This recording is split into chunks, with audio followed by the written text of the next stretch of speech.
a lot of the things that happen here in Fiji are unreported. Everybody knows that all the time. You know, it's like in your community, and I've done it. Sometimes I've called police and say, you know what, there is a domestic happening right now. Oh, we don't have a vehicle. Or they're quite busy, but they'll be there. So they don't turn up for another hour or 2 hours. And I've had that with neighbors who would reach out and say, can you come and help us? We're trying to get the police, but nobody's coming. And they don't get there till 2 hours later.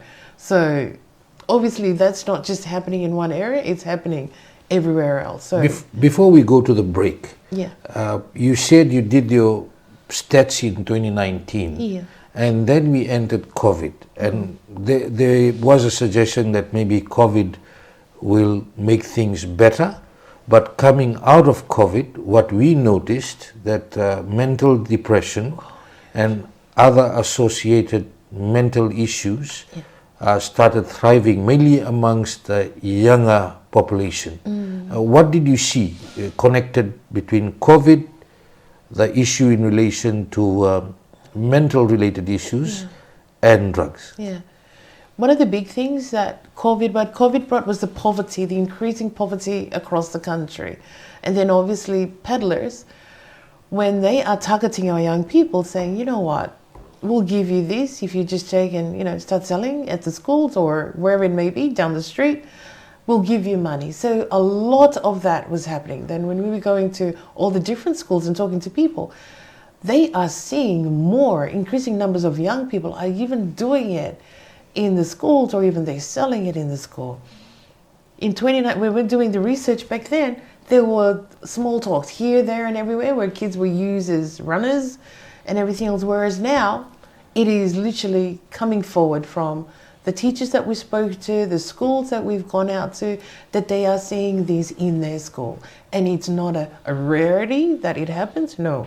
It's more of a, maybe once or twice a month this happens. So, and it's not just in the school, it's like out in the community as well. So what did COVID do? I think when the borders were closed, and remember there were times there where we couldn't go from one suburb to the next. Everything was tight. You couldn't go from one area to the next area. Everyone's tight, yeah. But as soon as that was lifted, everything started shifting through. COVID, I think COVID, what it actually do was drive for people to go sell this, because it's one way of making money for them. Whereas when COVID hit, a lot of people were put off. And then obviously when they're at home, depressed, thinking maybe to mask whatever they're going through, they go and reach out for the you know, whether it be marijuana or ice or whatever the case may be, just to numb whatever they're going through. And I was quite shocked that it is the young people now. Whereas before, when we talked about meth and everything, it was more the adults, say 20 and over, going to the school. No, the children are actually throwing that at us. You're watching Fiji Village Straight Talk. I'm Vijay Narayan. We'll be back after this break. You have been doing a lot in schools. Yeah. We will not name schools here, but we know that you have done work in different parts of the country.